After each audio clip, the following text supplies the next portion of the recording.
Hello everyone, welcome back to healthy flavours. నేను మీ సునీత కిరణ్. ఈరోజు నేను మీకోసం కొబ్బరి హల్వా ఎలా చేసుకోవాలో చూపిస్తున్నాను. మీరు చాలా హల్వా రెసిపీస్ని ట్రై చేస్తుంటారు, కానీ ఒక్కసారి ఇది ట్రై చేయండి. చాలా సాఫ్ట్గా ఉంటుంది, కమ్మగా ఉంటుంది, ఎక్కువ స్వీట్గా ఉండదు. నేను అన్ని టిప్స్తో పాటు రెసిపీని చూపిస్తున్నానండి. వీడియోని కంప్లీట్గా వాచ్ చేసి తప్పకుండా ఈ రెసిపీని ట్రై చేయండి, మీకు నచ్చుతుంది.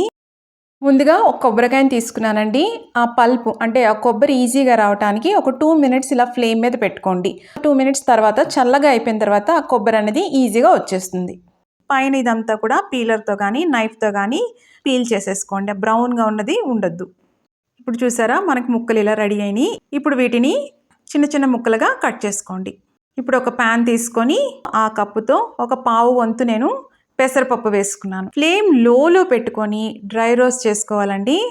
ఆ కలర్ కాస్త మారుతుంది, కమ్మటి వాసన వస్తుందండి ఆ పెసరపప్పు వేగినప్పుడు. చూసారా, ఇలా ఉంటుంది. ఇప్పుడు స్టవ్ ఆఫ్ చేసేసుకొని వేరే ప్లేట్లోకి తీసేసుకోండి. ఇది పూర్తిగా చల్లగా అవ్వాలి. ఇప్పుడు చూసారా, కొబ్బరి ముక్కలు ఇలా కట్ చేసి పెట్టుకున్నాను, ఈ మాత్రం సన్నగా.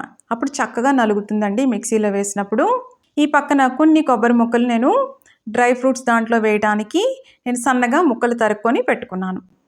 ఇప్పుడు ఒక మిక్సీ జార్ తీసుకొని ముక్కలన్నీ వేసుకొని కొద్దిగా నీళ్లు వేసుకొని మెత్తని పేస్ట్ కొట్టుకోండి. ఇప్పుడు పెసరపప్పు చల్లబడిపోయింది కదా, అది కూడా మిక్సీ జార్లో వేసుకొని బరకగా గ్రైండ్ చేసుకోవాలి. అంటే కోర్స్ గ్రైండింగ్ చేసుకోండి. అలా చేస్తేనే హల్వా అనేది టేస్టీగా ఉంటుందండి. ఇప్పుడు కొబ్బరిని మనం గ్రైండ్ చేసి పెట్టుకున్నాం కదా, నేను ఇందాక చూపించాను కదా గ్లాస్ కప్పు, దాంతో నాకు 3 కప్పులు కొబ్బరి తురుము వచ్చింది.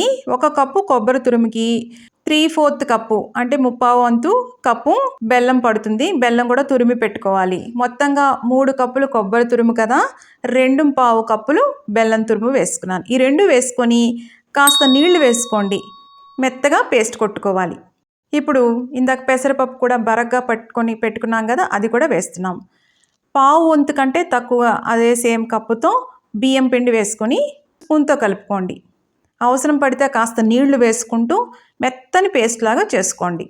చూసారా, ఇలా ఉండాలి. ఇప్పుడు ఒక ప్యాన్ తీసుకొని కాస్త నెయ్యి వేసుకుందాము. ఈ రెసిపీకి ఎంత నెయ్యి వేస్తే అంత రుచిగా ఉంటుందండి. అయితే మరి కొంతమంది ప్రిఫర్ చేయరు కదా, అందుకని తగు మాత్రమే నెయ్యి వేసి చూపిస్తున్నాను రెసిపీని. ఈ డ్రై ఫ్రూట్స్ కొబ్బరి కూడా వేసుకొని డ్రై ఫ్రూట్స్ అన్నీ కూడా రోస్ట్ అవ్వాలి. దీంట్లో ఈ నేతిలో చక్కగా వేగాలి.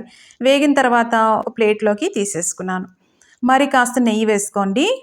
నెయ్యి అనేది ఒకటేసారి ఎక్కువ వేసేసుకోవద్దు. కాస్త కాస్త మధ్యలో అవసరం పడినప్పుడంతా వేసుకుంటూ కుక్ చేసుకున్నాం అనుకోండి, నెయ్యి కూడా కాస్త తక్కువ పడుతుంది. అంటే కొంతమంది కాన్షియస్ ఉంటారు కదా, నెయ్యి అనేది తగు మాత్రం తింటే మంచిదేనండి, అది గుడ్ ఫ్యాటే. ఇప్పుడు మనం పేస్ట్ చేసి పెట్టుకున్నాం కదా, అదంతా కూడా దీంట్లో వేసేసుకున్నాం. మిక్సీ జార్లో కాస్త నీళ్లు వేసుకుని అది కూడా వేసేసుకున్నాను. ఇప్పుడు ఈ నెయ్యిలో ఇదంతా కుక్ అవ్వాలండి. ఈ బెల్లం అంతా కరుగుతుంది. కుక్ అయ్యే కొలిది దాంట్లో ఉన్న ఆయిల్ కూడా బయటకు వస్తుంది. ఇప్పుడు ఇలా కలుపుకుంటూనే ఉండాలండి. ఇప్పుడు మధ్యలో మళ్ళీ ఒక స్పూను నెయ్యి వేసుకుంటున్నాను. ఇలా మధ్య మధ్యలో వేసుకుంటూ కలుపుకుంటూ కుక్ చేసుకోవాలి. నాకు దగ్గర దగ్గర 4 స్పూన్లు నుంచి 5 స్పూన్లు నెయ్యి పడింది నాకు. మళ్ళీ నెయ్యి వేసుకున్నాను. ఇలాగా కలుపుకుంటూ ఆ ప్యాన్కి అంతా కూడా అంటుకోకుండా చక్కగా అదంతా కూడా కుక్ అయ్యి ఒక ముద్దలా అవ్వాలి. అంతవరకు కుక్ చేసుకోవాలి. చూసారా, ప్యాన్కి అనేది అంటుకోవట్లేదు. ఇది కరెక్ట్ స్వీట్నెస్ ఉంటుందండి. ఎక్కువ స్వీట్గా ఉండదు, జస్ట్ స్వీట్గా ఉంటుంది. ఒకవేళ మీరు ఎక్కువ స్వీట్ తినే వాళ్ళైతే 1 కప్పు కొబ్బరి తురుముకి 1 కప్పు బెల్లం వేసేసుకోండి. కరెక్ట్గా ఉండాలి అంటే మాత్రం 3/4 వంతు కప్పు బెల్లం తురుము అనేది సరిపోతుంది. ఇప్పుడు చూసారా, కరెక్ట్ కన్సిస్టెన్సీ వచ్చేసిందండి. మనకి ఇంక రెడీ అయిపోయినట్టే. చాలా సాఫ్ట్గా నోట్లో పెడితే కరిగిపోయేటట్టు ఉంటుందండి. చాలా సింపుల్ రెసిపీ కూడా. ఆఖరిన కాస్త ఇలాచీ పౌడర్ వేసుకుంటున్నాం. ఒకసారి ఇదంతా కూడా కలిసేలాగా కలుపుకుందాం. ఆఖరిన స్టవ్ ఆఫ్ చేసుకొని మళ్ళీ కాస్త నెయ్యి వేసుకున్నాను. ఇప్పుడు డ్రై ఫ్రూట్స్, నట్స్, అలాగే కొబ్బరి మనం ఫ్రై చేసి పెట్టుకున్నాం కదా నెయ్యిలో, అది వేస్తున్నాం.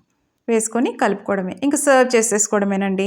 చాలా సింపుల్ అండ్ క్విక్ రెసిపీ, చాలా టేస్టీగా ఉంటుందండి. మీరు చాలా హల్వాలు ట్రై చేసి ఉంటారు, ఒక్కసారి హల్వా ట్రై చేయండి.